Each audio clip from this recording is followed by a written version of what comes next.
Hello నమస్తే welcome to BRK. నేను మానస. ఈరోజు మనతో పాటు స్టూడియోలో ఉన్నారు మాజీ గ్రంథాలయ chairman, contested MP Hyderabad, Goshamahal BRS senior నేత గడ్డం శ్రీనివాస్ యాదవ్ గారు ఉన్నారు. వారితో మాట్లాడదాం. Hi sir. నమస్తేమ్మా. ఎలా ఉన్నారు సార్? చాలా బాగున్నా సార్. ఇప్పుడు గోషమహల్ పరిస్థితి ఎలా ఉంది సార్? చాలా అధ్వానంగా ఉంది. ఎందుకు సార్? బీజేపీ నాయకులు అక్కడ నాయకత్వం వహిస్తున్నారు. ఎమ్మెల్యే గారు రాజా సింగ్ గారు, కార్పొరేటర్లు వచ్చేసి బీజేపీ వాళ్ళు మొత్తం గోషామల్ని అతలాకుతలం చేస్తూ ఉన్నారు. ప్రజా శ్రేయస్సును పక్కన పెట్టినరు. కేవలం ఆర్థిక లాభాల గురించి వేటాడుతున్నారు. అదేవిధంగా ఈ రాజా సింగ్ పరిస్థితి వస్తే మొత్తం ఆయన 3 పర్యాలు గెలిచినా కానీ కేవలం డబ్బు డబ్బు డబ్బు, లూటీ లూటీ లూటీ, అవినీతి అవినీతి అవినీతి. ఏం డెవలప్మెంట్ అనేది చేయలేదా సార్? ఏం లేదమ్మా. డెవలప్మెంట్ పక్కన పెట్టేసిన వాళ్ళు ఎప్పుడో డెవలప్మెంట్ అన్న పదాన్ని వాళ్ళు మర్చిపోయినరు. కేవలం ఏంది అని అంటే ఎట్లా లూటీ చేయాలి, ఎట్లా ఆర్థికంగా స్థిరపడాలి, ఆర్థికంగా డబ్బులను ఎట్లా దండుకోవాలి, మళ్ళీ రేపు వచ్చే ఎన్నికలకు ఆ పార్టీల వాళ్ళకి ఎట్లా డబ్బులు ఇచ్చి టికెట్లు తీసుకోవాలి, మళ్ళీ డబ్బులు ఖర్చు పెట్టి ఎట్లా నాయకత్వాన్ని చేజిక్కించుకోవాలన్నది ఇవాళ రాజా సింగ్ యొక్క ఆలోచన. అదేవిధంగా కార్పొరేటర్ శంకర్ యాదవ్ది కూడా అదే పరిస్థితి. ఆయన కూడా కేవలం ఏంది అని అంటే అవినీతిలో కూరుకుపోయిండు. మొత్తం అసలు ఎట్లా అంటే ప్రజాహితం అన్నది మర్చిపోయిండు. కేవలం ఏంది అంటే లూటీ చేసి డబ్బులు దండుకొని కేవలం ఏంది అని అంటే ఒక ఆర్థికంగా స్థిరపడడానికే నాకు ఈ కార్పొరేటర్ పదవి ఉంది, దానికి ఉపయోగించుకుంటా అన్నట్టు ఆయన మైండ్ సెట్ తయారు చేసుకున్నాడు. ఓకే. ఈ ఆ రకంగా గోషామల్ పరిస్థితి ఏంది అని అంటే మొత్తం కుంటుపడిపోయింది అభివృద్ధి. ఎక్కడ చూసినా కానీ నీకు అవినీతిమయము. ఇంకోటి అక్కడ బేగం బజార్ అంటే చాలా కాస్ట్లీ ఏరియా అన్నమాట. కొండాపూరు, మాదాపూర్ కన్నా ఎక్కువ ధర పలుకుతుంది బేగం బజార్లో. గజం వచ్చేసి 5 నుంచి 10 లక్షలు పలుకుతుంది. విన్నారా? అయితే ఇది అదే కనుక ఒక ఎకరానికి వస్తే 500 కోట్లు అవుతుంది మాది. కానీ ఆ రకంగా ఏంది అంటే విలువైన భూమి, వ్యాపార సముదాయాలు ఎక్కువ ఉన్నాయి, నార్త్ ఇండియన్ వాళ్ళు ఉన్నారు. వీళ్ళు ఏంది అని అంటే ఒకటి వ్యాపార సముదాయాలతోని వాళ్ళు వ్యాపారస్తులు కాబట్టి వీళ్ళ లూటీకి తలంచుతారు. అట్లనే నార్త్ ఇండియన్ ఉన్నారు కాబట్టి వీళ్ళ గొడవలు ఎవరు పడతారు, వీళ్ళు ఏదో అవినీతి చేస్తున్నారు, పోనీ ఇచ్చేద్దామని ఇస్తారు. ఇది ఎందుకు ఇస్తారు డబ్బులు అంటే వీళ్ళు అడుగుతారు దేనికి అని అంటే అక్కడ ఉన్న బిల్డింగ్ల మీద పడి. ఇప్పుడు రాజా సింగ్, శంకర్ యాదవ్ దొందే అన్నట్టు. ఎట్లా అనంటే ఇద్దరు, రాజా సింగ్కి కుడి భుజంగా శంకర్ యాదవ్. వీళ్ళిద్దరు ఏం చేస్తారు, అక్కడ కట్టుకుని ఎవరైనా ఇండ్లు కట్టాలి అని అంటే ఒక స్లాబ్కి 5 లక్షల రూపాయలు వాళ్ళు డిమాండ్ చేస్తారు. వాళ్ళకు టోల్ ట్యాక్స్ కట్టాలి. ఎట్లయితే టోల్ ట్యాక్స్ ఉంటుందో అక్కడ రాజా సింగ్, శంకర్ యాదవ్ టోల్ ట్యాక్స్ కట్టే అక్కడ ఈ ఇండ్లు కట్టుకోవాలి. ఆ పరిస్థితి ఉంది. మొత్తం కూరుకుపోయింది. ఇంకోటి ఏదైనా అధికారాన్ని మనం ప్రశ్నిస్తే, ఎమ్మెల్యే గారిని ప్రశ్నిస్తే, కార్పొరేటర్ని ప్రశ్నిస్తే ఎదురు దాడి చేయడం. ఎదురుదాడి మాటలతోనే కాదు, భౌతికంగా కూడా దాడి చేసిరు మొన్న. ఈ రకంగా రాజ్ సింగ్ గారు మీ ఏరియా నుంచి 3 సార్లు ఎమ్మెల్యేగా గెలిచారు కదా సార్. ఒకసారి ఎమ్మెల్యే గెలిచినప్పుడు ఏదైనా డెవలప్ చేస్తే మళ్ళీ నెక్స్ట్ ఎన్నుకుంటారు. మరి 3 సార్లు ఎలా గెలిచారంటారు? అంటే ఇప్పుడు నేను బీఆర్ఎస్ సీనియర్ నాయకుని గోషామల్లో. ఇప్పుడు నా మీద మా నాయకుని ప్రభావం, కేసీఆర్ గారి ప్రభావంతోనే నేను రాజకీయాలలో రాణిస్తా. అట్లాగనే వీళ్ళు ఏంది అంటే అక్కడ నార్త్ ఇండియన్స్ ఉంటారు, అక్కడ ఏంది బీజేపీ మోడీ ఫ్యాన్స్. ఈ నార్త్ ఇండియన్స్ అంతా మోడీ ఫ్యాన్స్. ఈ మోడీ ఫ్యాన్స్తోని మోడీ పేరు మీద వాళ్ళు గెలుస్తున్నారు. అయితే మీరు అన్నట్టు కరెక్టే. ఎవరికైనా వచ్చే ఆలోచనే. అసలు నేను చెప్తుంటే 3 సార్లు ఎట్లా గెలుస్తారు, 4 సార్లు ఎట్లా గెలుస్తారు అనే మాట అది ఏంది అని అంటే లోతుగా మనం ఆలోచించినట్టయితే అక్కడ వీళ్ళ ప్రభావంతో గెలిచేది కాదు. అక్కడ కేవలం మోడీ ఫ్యాక్టరు. అట్లాగనే ఇప్పుడు మాది ఏంది అని అంటే బార్డర్గా అటు పక్కన ఏంది ఎంఐఎం, ఇటు పక్కన ఏంది ఆ, కొత్త బస్తీ పాత బస్తీ లెక్క. ఇప్పుడు పాత మొత్తం ఎంఐఎం, ఇక్కడనేమో ఇక్కడి నుంచే కొత్త బస్తీ స్టార్ట్ అవుతుంది గోషామైల్ నుంచి. ఇది బార్డరు. ఇక్కడ ఏంది ఇప్పుడు మతతత్వాన్ని ఎక్కువ ఉపయోగించుకుంటారు, వాళ్ళైనా కానీ వీళ్ళైనా కానీ. ఇక మాలాంటి వాళ్ళు అభివృద్ధి గురించి మాట్లాడే వాళ్ళు వాళ్ళకు నచ్చరు. వాళ్ళు ఏంది అని అంటే కేవలం మతం మీద పడి ఒక మైలేజ్ తీసుకొని రాజకీయాలు చేస్తారు. ఎందుకు అది ఎక్కువ ప్రభావితమవుతుంది, ఎందుకు అక్కడ మనోభావాలు ఎక్కువ ఉన్నాయి అని అంటే ఆ పక్కకే మళ్ళా మనకి ఎంఐఎం ఉన్నది జాగ్రఫికల్గా. సో దీంట్లో ఏంది అని అంటే ఇమ్మీడియట్లీ మన ప్రజలకు ఏంది అని అంటే ఒక మతం అనేది చాలా ఏంది అంటే మనోభావాలకు దగ్గరగా ఉండడానికి వీలైంది అక్కడ. దాంతో ఇక మీకు తెలుసు కదా, బీజేపీ అంటే రాముణ్ణి వాడుకుంటారు, వాళ్ళ అభివృద్ధి ఎక్కడ చెయ్యరు. జై శ్రీరామ్ అంటారు, ఎన్ని దుర్మార్గాలను చేయొచ్చు, అది లైసెన్స్ లెక్క వాళ్ళు వాడుకుంటారు. జై శ్రీరామ్ అంటారు, లూటీ చేస్తారు. జై శ్రీరామ్ అంటారు, అవినీతి చేస్తారు. జై శ్రీరామ్ అంటారు, భౌతికంగా దాడులు చేస్తారు. జై శ్రీరామ్ అంటారు, అన్ని రాముణ్ణి ఎంత వాడుకోవాలనో అంత వాడుకొని వీళ్ళు అవినీతి చేస్తూ ఉన్నారు. ఇవాళ గోషామైల్ అంతా ఒక ఎట్లా అంటే అస్థిరంగా ఉంది మొత్తం. దాన్ని ఇక మంచి నాయకత్వం రావాలి కావాలి అని ప్రజలు కోరుకుంటా ఉన్నారు. మేము కూడా ఆ క్రమంలో పనిచేస్తూ ఉన్నాం. ఓకే. ఇప్పుడు సార్ బేగం బజార్ కార్పొరేటర్ శంకర్ యాదవ్కును మీకు ఏం గొడవలు సార్? గొడవ లేదు, ఏం లేదమ్మా. శంకర్ యాదవ్తోని ఏంది అని అంటే ఆయన వ్యక్తిత్వంతోనే మాకు గొడవ. బీజేపీతోని ఇప్పుడు బీజేపీ పార్టీని కనుక ఒకసారి పక్కన పెడితే తన వ్యక్తిత్వాన్ని చూస్తే తను ఏం చేస్తున్నాడు. 4 పర్యాలు ఈయన కూడా గెలిచిండు. ఈయన 2 సార్లు కాంగ్రెస్ నుంచి గెలిచిండు, 2 సార్లు బీజేపీ నుంచి గెలిచిండు.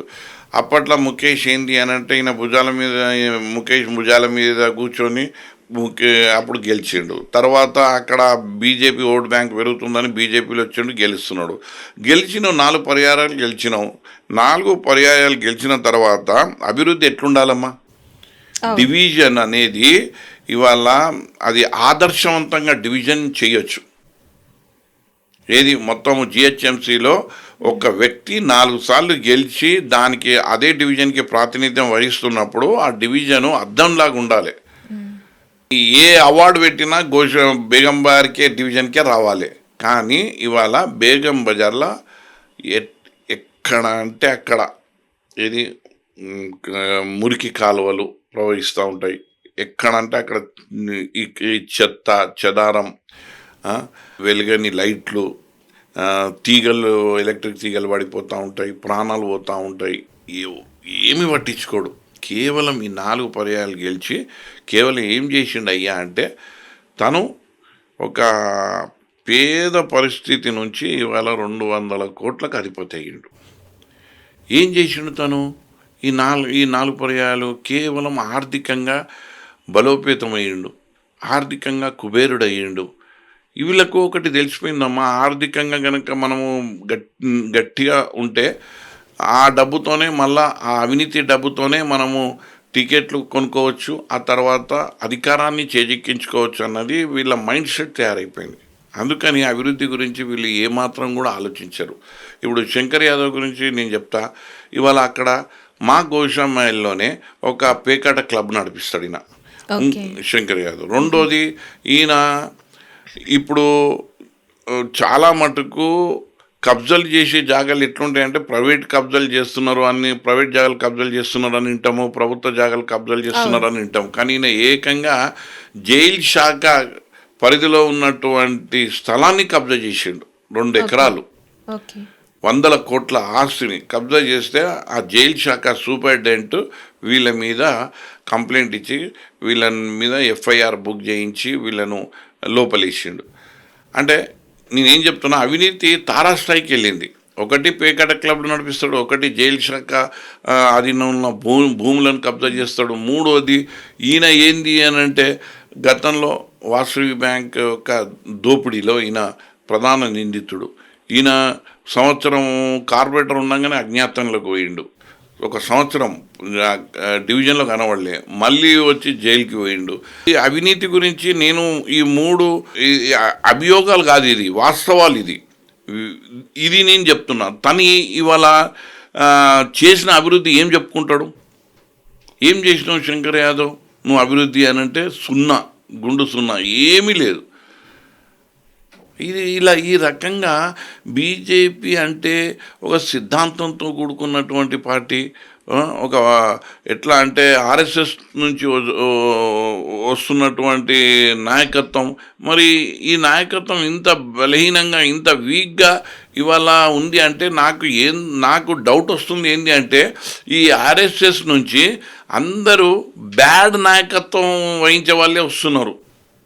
ఇది నేను ఇప్పుడు నేను చూస్తుంటే నాకు అర్థమైంది ఏంటి అంటే అసలు ఆర్ఎస్ఎస్ బోధనలోనే ఏదో దాంట్లో వీక్నెస్ వచ్చింది అన్నట్టుగా అనిపిస్తుంది. ఆ బోధనలు మారినాయా, లేకపోతే ఆడ సంఘ్ ఏదైతే శాఖలు ఉంటాయో దాంట్లో ఎన్నెన్నో చెప్తారు, దేశం గురించి, రాష్ట్రం గురించి, నాయకత్వం గురించి ఎన్నో మాటలు చెప్తారు. మరి అది అక్కడి నుంచి వచ్చిన వాళ్ళు ఇక్కడ వాళ్ళు క్షేత్రస్థాయిలో వారి నాయకత్వం ఆ రకంగా ఉంటేనే లేదు. ఆర్ఎస్ఎస్ నాయకులుగా ఏదైతే వాళ్ళ ఆలోచనలు ఉంటాయో ఆ రకంగా ప్రజలకు అనిపిస్తూనే లేదు.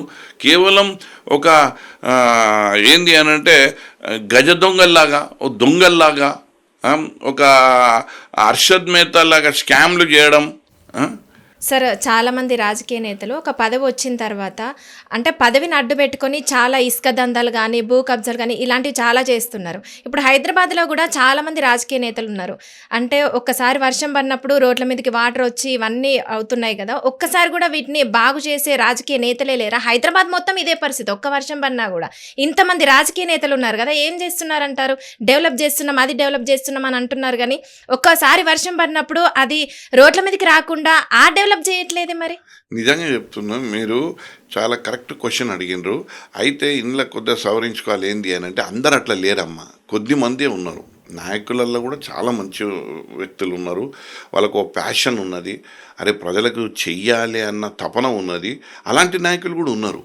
కానీ నేనేమంటున్నా, ఇప్పుడు నేను ఈ వాస్తవాలు చెప్పిన ఒక పేకాట క్లబ్ ఆడిపిస్తుండే ఒక కార్పొరేటర్, అదేవిధంగా భూ కబ్జా అంటే జైలు శాఖ భూ కబ్జా చేసిండు. అదేవిధంగా వాసవి బ్యాంక్ అంటే అప్పుడు సీనియర్ సిటిజన్స్ పెన్షన్లు, వాళ్ళకి వచ్చిన పెన్షన్ డబ్బులను అలా దాచిపెట్టుకున్నారు.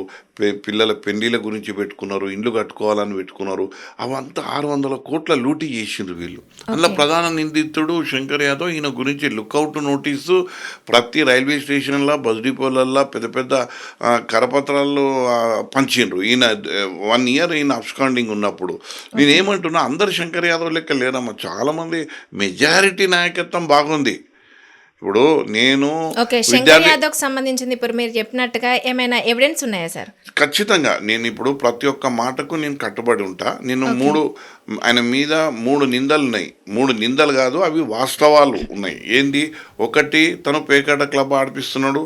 మీరు మీ కెమెరామెన్ పంపించండి, ఆడ ఇన్స్పెక్షన్ చేపియండి, మీకు తెలుస్తుంది. ఇది హ్యాబిట్స్లో ఇస్కాన్ టెంపుల్ పక్కకే. రెండోది నేను ఏమంటున్నా, జైలు శాఖకు సంబంధించిన భూమిని కబ్జా చేసిండు. అది జైలు శాఖ ప్రతినిధి సూపరింటెండెంటే కంప్లైంట్ పెట్టిండు, మా భూమిని కాజేసిండు శంకర్ యాదవ్ అని. ఆయన మీద కేసు బనాయించారు. మూడోది, మీరు గూగుల్లో కొట్టినా దేంట్లో కొట్టినా కానీ వాసవి బ్యాంక్ కుంభకోణం పాత్ర ఎవరిది అంటే శంకర్ యాదవ్ పేరు అందులో ఉంటుంది. 12-13 మంది డైరెక్టర్లలో తను ఒక డైరెక్టర్. సో నేను ఎందుకు చెప్తున్నా అంటే, ఇప్పుడు మేమంతా విద్యార్థి దశ నుంచి రాజకీయాలకు వచ్చినామమ్మా. ఇవాళ నేను గోషామైల్ నుంచి ప్రాతినిధ్యం వహిస్తున్నా. నాలాంటి వ్యక్తులకు ఇది మింగుడు పడ, ఇలాంటి రాజకీయాలు, ఇలాంటి లూటీలు, ఇలాంటి అందుగురించే నేను గత 5 ఏళ్ళ నుంచి అయితే తీవ్రంగా వీళ్ళ యొక్క భాగవతాలను బట్టబయలు చేయడానికే అటు ఎమ్మెల్యే కానీ, ఇటు కార్పొరేటర్ కానీ, ఇంకా మిగతా కార్పొరేటర్లు, ప్రతి కార్పొరేటర్ ఇప్పుడు మీరు అక్కడ డివిజన్లో బీజేపీ వాళ్ళు ఉంటే అందరూ ఇండ్ల మీద పడడం, డబ్బులు సంపాదించుకోవడం. అందులో ప్రధానంగా ఏంది అంటే రాజా సింగ్, శంకర్ యాదవ్. మేము చెప్పడం కాదు, మీరు కెమెరా తీసుకొచ్చి మీరు ఇన్స్పెక్ట్ చేస్తే మీకే అర్థమవుతుంది.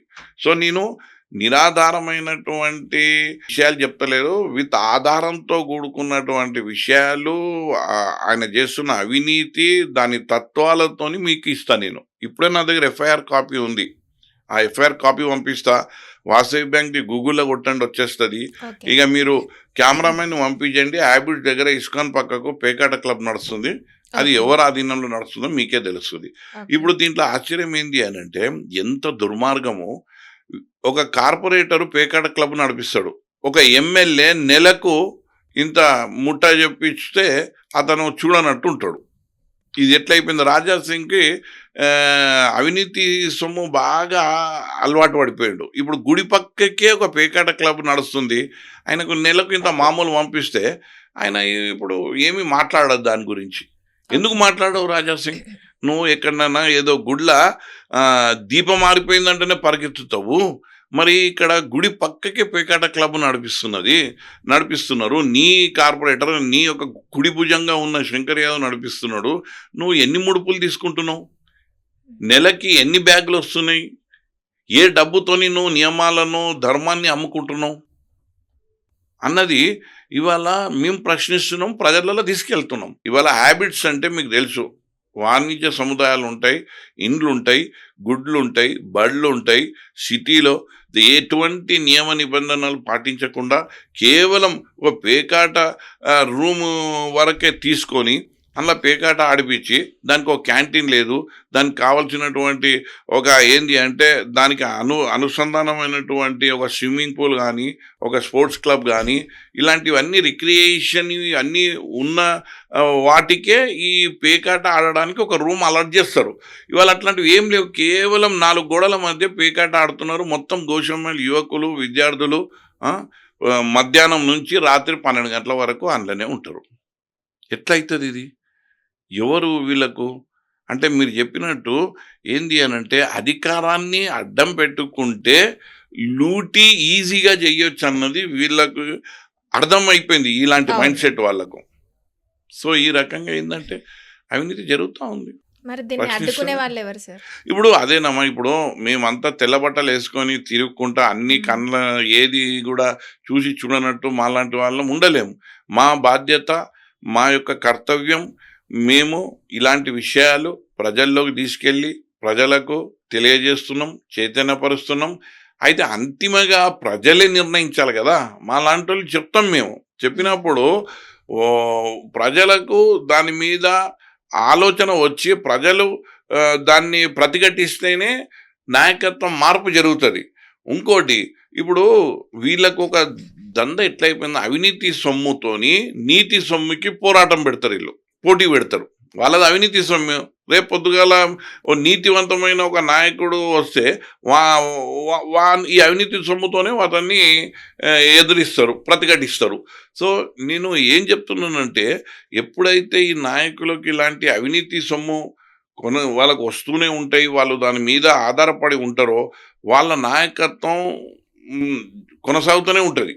ముందు అవినీతి సొమ్మును అడ్డుకుంటే, రాజా సింగ్ ఎంత లూటీ అమ్మా, శంకర్ యాదవ్ ఎంత లూటీ అమ్మా, కార్పొరేటర్కి 7,000 అమ్మా నెలకి. ఓకే. వాళ్ళ శాలరీ 7,000. నేను మా గోషమైల్ ప్రజలకు ప్లస్ ముఖ్యంగా బేగంబజార్ డివిజన్లో ఉన్న ప్రజలకు శంకర్ యాదవ్ ఆస్తులు ఒక్కసారి మీరు చూడండి. ఆ 7,000 ఆయన బహుశా ఆయనకు పాన్కో గుట్కాకో సరిపోవి. ఇవాళ అట్లాంటి వ్యక్తి ఒక కార్పొరేటర్, ఆయన డివిజన్లో ఆయన ఇల్లు 7 అంతస్తుల మేడు ఉంటుంది అమ్మ, 7 అంతస్తులు. నేను ఇది కూడా చెప్తున్నా, మీరు కెమెరా తీసుకోవండి, ఎంచండి 1 2 3 4 5 6 7. ఓకే. అరే నువ్వు ప్రజలకి ఏం వాగ్దానం చేసినావు? ప్రజలు నీకు ఎందుకు ఓటేసిండ్రు? నువ్వు ఎంతమంది ఇళ్ళల్లో దీపం పెట్టినావు? ఎంతమందిని నువ్వు యువకులను నువ్వు ఉద్యోగాలు ఇప్పించినావు? ఎంతమందికి నీ నాయకత్వం అండగా నిలిచింది? అవి చూడాలి కానీ నీ ఇల్లు నింపుకోనికి ఏందమ్మా ఇది? 7 అంతస్తుల మేడ కట్టుకుంటేవి. ఆ పక్కకే ఉన్నది ఒక హౌసింగ్ బోర్డు జాగాని కబ్జా చేసినావు, అది ఒక 100 కోట్ల జాగా. సార్, ఇప్పుడు ఇంత అవినీతి జరిగింది అని అంటున్నారు కదా, ఏమైనా చర్యలు తీసుకున్నారా సార్? అమ్మ, చర్యలు ఏంది అని అంటే, ఇప్పుడు ఒక జైలు శాఖ భూమిని ఆక్రమిస్తే ఆ సూపరింటెండెంట్ గారు కేసు పెట్టిండు. అది నడుస్తూ ఉంది కోర్టులో. ఓకే. ఇంకోటి నేనేం చెప్పిన, వాసవి బ్యాంక్లో కుంభకోణం చేసిండ్రు. అది 600 కోట్ల కుంభకోణం స్కామ్ అది. దాంట్లో కోర్టులో నడుస్తూ ఉంది. ఇంకోటి ఇప్పుడు క్లబ్ చెప్పిన, క్లబ్ నడుస్తూ ఉంది. నేను అదే చెప్తున్నా, ఇలా ఇంత నడిఒడ్డున ఉన్నది, దాని మీద చర్య తీసుకోండి అని నేను అందరికీ చెప్తున్నా. ఇక చూడాలి. ఇప్పుడైతే ఆయన మీద మస్తు కేసులు ఉన్నాయి. ఇప్పుడు ఓకే. ఈ క్లబ్ది అసలు ఈ నిజ నిరూపణ జరగాలి. ఈ క్లబ్కు ఏం లైసెన్స్ ఉంది, దేని గురించి ఉంది, ఆ లైసెన్స్ని ఎట్లా దుర్వినియోగం చేస్తున్నారు. ఇక మీలాంటి విలేకరులు కూడా మంచిగా ఒక ఏంది అంటే ప్రజలకు నిజాయితీ, ఆ, నీతితో కూడుకున్నటువంటి సమాచారాన్ని అందియాలి. మీ బాధ్యత అది. మీరు కూడా ఇప్పుడు వెళ్తే మీకు అర్థమవుతుంది. సార్ ఒక క్వశ్చన్ సార్. మాధవిలత మీతో పోటీ చేసినప్పుడు కనిపించింది. మళ్ళా తర్వాత కనిపించట్లేదు. నేను ఆ రోజే చెప్పిన మానస, ఆమె కనిపించది. ఓకే. ఆమెతోని మాట్లాడాలంటే ఈ ఎన్నికలల్లా ఇప్పుడు ఆమె ఉన్న ఈ బరిలో ఉన్నటువంటి ఈ సమయంలోనే మాట్లాడుకోండి. ఆ తర్వాత తనకు కనిపించదు. ఎందుకు కనిపించదు అని నేను ఆ రోజు ఎందుకు చెప్పిన అంటే, వీళ్ళు సామాజిక స్పృహ లేనటువంటి వాళ్ళు. వీళ్ళు ఆర్థికంగా కుబేరులు. వీళ్ళకు బీద, బడుగు, బలహీనుల యొక్క ఆలోచనలు గానీ, వాళ్ళ కష్టాలు గానీ, వాళ్ళ నష్టాలు గానీ వీళ్ళకి తెలియదు. కేవలం ఏంది అనంటే, వీళ్ళు ఈ భాషను ఏదైతే ఉంటదో, ఈ మాటలు చెప్పుకొని బతికేటోళ్ళు ఈళ్ళు. ఇప్పుడు నన్ను అడిగినావు, "ఏం సార్ మరి మీరేంది" అనంటే, మేము బీద పరిస్థితి నుంచి వచ్చినాం కాబట్టి, మేము బీదగా వచ్చినాం కాబట్టి, ఆ బీదగా ఉన్న వాళ్ళ యొక్క మనోభావాలు ఏంది, వాళ్ళు ఏం కోరుకుంటారు, వాళ్ళ పరిస్థితి ఏంది, ఎట్లా ఉండాలనుకుంటున్నారు, ఇవన్నీ మాకు కొద్దిగా మేము ఆ బీద నుంచి వచ్చినాం కాబట్టి మాకు తెలుస్తుంది. వాళ్ళకి తెలియదు. పై చూస్తారు. క్షేత్రస్థాయిలో వాళ్ళ అనుభవం ఏమున్నది, మాధవిలతది ఏమీ లేదు. ఆమె ఉంటుంది బంజారాహిల్స్‌లా. ఇప్పుడు మంచిగా వచ్చింది. ఒక నెల రోజులు బాగా ఏంటంటే పుస్తకాలు చదివిన మాటలన్నీ మాటల గారడి వినిపించింది. 3,50,000 ఓట్లు వేసుకుంది, వెళ్ళిపోయింది. ఆ పాత బస్తీలా కాలిపోయి జనాలు చనిపోతుంటే నువ్వు పరామర్శించలేవు. నువ్వు వాళ్ళకు కావలసినటువంటి సహాయం అందించే ప్రయత్నం చేయలేవు. నేను ఎట్లా మా నాయకత్వము ప్రజలని ఒకసారి ఆలోచించమంటున్నా. వీళ్ళ మాటల కారణిని మనం ఓట్లేస్తే నట్టేట ముంచి ఆమె వెళ్ళిపోయింది ఆమె. ఇప్పుడు నేనున్నాను, పోటీ చేసిన. మొన్నటికి మొన్న హ్యాబిట్స్లో ఒకటి ఫర్నిచర్ షాప్ కాలిపోయింది. అందులో ఓకే. 6 చనిపోయినారు, మేము వెళ్ళినాం. ఓకే. అంతకుముందు మదీనా దగ్గర చనిపోయినారు, మేము వెళ్ళినాం. అట్లనే నాంపల్లిలో చనిపోయారు, అంటే నేను ఏం చెప్తున్నా, అంటే ఏం చేసిర్రు సార్? మేము పోయి వాళ్ళకు ప్రభుత్వాన్ని ఎదిరించినాం, నిలదీసినాం. ఓకే. వీళ్ళకి ఎక్స్‌గ్రేషియా ఇయ్యమన్నాం. ఓకే. అక్కడ ఉన్నటువంటి వ్యవస్థలను మేము నిలదీసినాం. ఓకే. అంటే మేము చేస్తున్నాం ఇది. మాధవిలత ఏడ కనబడ్డది? మీకు ఏడ కనబడది. ఎక్కడనో ఇప్పుడు ఆమె కనబడాలి అని అంటే ఏదో ఒక 2 ఛానళ్ళల్లో ఏదో ఇంటర్వ్యూకి ఇచ్చుకుంటుంది, ఆ రీల్స్ చేసుకుంటుంది, అది ప్రచారంలో పెడుతుంది. ఆమెను అందులోనే చూసుకోవాలి మనం. సార్ మాధవిలతను మీరు ఎప్పటికీ ఐటెం లేడీ అంటుంటారు కదా సార్. ఎందుకని సార్? ఆమె ఐటెం లేడీయే. అదే ఎందుకు సార్? ఐటెం లేడీ ఎందుకంటాను అనంటే, ఏదైనా ఒక వినూత్నంగా, ఒక విలక్షణంగా ఆలోచన కానీ, వాళ్ళ హావభావాలు కానీ ఉన్నప్పుడు అది ఐటెంగా మనము వర్ణిస్తుంటాం. కొన్ని ఇప్పుడు మీరు ఉదాహరణకు ఎక్కడ సార్ ఇది అంటే, ఉదాహరణకు మీరు ఇప్పుడు సర్కస్‌కి వెళ్ళిండ్రనుకో, ఐటెం నంబర్ 1 అంటాం. అందరు తాడు మీద నడవరు. ఐటెం నంబర్ 1 అంటే తాడు మీద నడుస్తుంటారు. ఐటెం నంబర్ 2 అంటారు, అనంగానే గాలిలో ఎగురుతారు. ఐటెం నంబర్ 3 అంటే అగ్నిగుండాల మీదకని దాటుకుంటూ పోతారు. అంటే ఐటెం అనేది ఏంది అని అంటే, ఒక వినూత్నమైనటువంటి రీతిలో చేసేటి ఐటెం అంటారు. ఇప్పుడు మీకు ఈ మాటకు వస్తే, ఇప్పుడు ఈ కోర్టు వ్యవహారాలు ఉంటాయి కదా, అందులో కూడా ఐటెం నంబర్ 2 అని వస్తుంది. మన ఐటెం వచ్చిందా అని అంటారు. అంటే ఓకే. ఐటెం అన్నది నిషేధమైన పదము కాదు, నిషేధ పదం కాదు. ఏదైనా కొత్త తరహా ఏదో అంటే అంటే ఇది మామూలు రాజకీయాల్లో వాడొచ్చా సార్ ఐటెం లేడీ 100% అని? నేను వాడుతున్నా కదా. నేను ఏమన్నా తప్పు మాట్లాడితే నా మీద కేసు వేయమను. ఇప్పుడు ఓకే. నువ్వు చెప్పు, గడ్డం శ్రీనివాస్ యాదవ్ మిమ్మల్ని ఎప్పుడు చూసినా ఐటెం లేడీ అంటాడు మేడం, ఏందో ఆయన సంగతి చూడమని, నన్ను నా మీద వేయమని, కేసు వేయమని. నేను ఏమంటున్నా ఐటమ్ లేడీ ఏందంటే వినూత్నంగా విలక్షణంగా ఏదో ఒక రకంగా మాట్లాడి ఆమె ఏదో ఆకర్షణగా పత్రికలకు కానీ ఎలక్ట్రానిక్ మీడియాకి కానీ ఆ ఆకర్షణంగా వచ్చి ఆమె ఏదో కొత్త తరంగా చెప్పి పోయేటామను ఐటమ్ లేడీ అంటారు. ఇంకేమంటారు? ఆమె she is fit for item lady. మీరు రాజకీయాల్లో ఫ్యూచర్‌లో మిమ్మల్ని ఎలా చూడొచ్చంటారు? రాజకీయాలలో నా గురించి వస్తే, నా వ్యక్తిగతంగా వస్తే ప్రతి ఆలోచన, ప్రతి అడుగు నాయకత్వాన్ని ప్రతిబింబించే విధంగా నా వ్యవహారం ఉంటుంది. ఓకే. విన్నారమ్మా? మనము ఇవాళ చాలామంది ప్రజలు వాళ్ళ ప్రొఫెషన్స్‌లలో నిమగ్నమై ఉన్నారు. ఎన్నికల సమయంలో లైన్‌లో నిల్చొని ఓటేస్తారమ్మా ఒక నాయకునికి. ఎందుకేస్తారు అనంటే, మా భవిష్యత్తు మీ చేతిలో పెడుతున్నాం. దీన్ని సరిదిద్దండి. దీన్ని అభివృద్ధి పదంలో నడిపియండి అని ఓటేస్తారమ్మా. ఎండలో నిల్చొని, లైన్‌లో నిల్చొని ఓటేస్తారు. ఈవెన్ అట్లాంటి లైన్‌లో తిరుపతి దేవుని దగ్గర కూడా లైన్‌లో నిల్చోరు. 10,000 టికెట్ తీసుకొని షార్ట్‌కట్‌లో పోతారు. కానీ నాయకునికి ఏంది అనంటే, మా జీవితం మీ చేతిలో పెడుతున్నాం. మా తలరాతని మీ చేతిలో పెడుతున్నాము. దీన్ని సక్రమంగా మాకు ఒక అభివృద్ధి పదంలో నడిపియండి అని ప్రజానీకం అనేది కోరుకుంటారు. ఓకే. దాన్ని దుర్వినియోగం చేయడం అంటే అత్యంత పాపం అది. కర్మ తెలుసు కదా! కర్మ ఎవరిని వదలది. హ్మ్. సో, వీళ్ళు చాలా తెలివిగా తప్పించుకోవచ్చు. ఆ! కానీ కర్మ మాత్రం వీళ్ళ ఎంబడి పడతది. నా వరకొస్తే నా నాయకత్వం నేను విద్యార్థి దశ నుంచున్న ప్రతి ఆలోచన, ప్రతి మాట, ప్రతి అడుగు ఒక నిర్మాణాత్మకంగా ఉండాలి. ప్రజలకు ఉపయోగపడాలి. నాకు నాయకత్వం ప్రత్యక్షంగా నాకు అవకాశం దొరికితే నేనొకటే ప్రతీదీ నేను ప్రజల గురించి ఆలోచించడం, ప్రజలను ఆ నాయకత్వంతోని అభివృద్ధి దిశలో తీసుకుపోవడం అనేదే నా వ్యవహారం, నా వ్యక్తిగతం, నా ఆలోచన, నా దృష్టికోణం ఉంటది అని నేను తెలియజేస్తా ఉన్నాను. Okay sir. Last question. Goshamahal ప్రజలకు గాని ఇన్ ఫ్యూచర్‌లో మీరు ఎలాంటి డెవలప్ చేస్తారంటే ఏం చెప్తారు సార్? గోషామహల్ ప్రజలకు చెప్పేది ఒక్కటేనమ్మా. కేవలం ఓటు ఒక మతాన్ని చూసో ఆ! ఆహ్, హిందుత్వం యొక్క మనోభావాలకు లోనై ఓటు ఏస్తున్నారు. కానీ ఇవాళ నేనేమంటున్నానంటే మరొక్కసారి మీరు ఆలోచించుకోండి. మీరు ఏసే ఓటు మీ యొక్క తలరాతను మార్చాలి. ఇంకోటి మిమ్మల్ని అభివృద్ధి పదంలో నడపాలి. కానీ గోషామహల్‌లో జరుగుతుంది ఏంది అనంటే ఎమ్మెల్యే రాజా సింగ్ ఉన్నాడు. తను 3 పర్యాయాలు గెలిచిండు. అక్కడ ఉన్న బీద, బడుగు, బలహీనుల యొక్క తలరాత మారలే. వాళ్ళ యొక్క పరిస్థితులు మారలే. వాళ్ళు ఆర్థికంగా ఇంకా కుంగిపోయున్నారు. కానీ రాజా సింగ్ మాత్రం అంచెలంచెలుగా ఎదిగిండు. ఓకే. అంతెందుకు ఒక డివిజన్‌గా ఒక 40,000 ఉన్న ప్రజానీకానికి నాయకత్వం వహిస్తా అని వచ్చిన ఒక కార్పొరేటరు ఇవాళ 4 పర్యాయాలు గెలిచి అక్కడ ఉన్న ప్రజల తలరాత మారలే.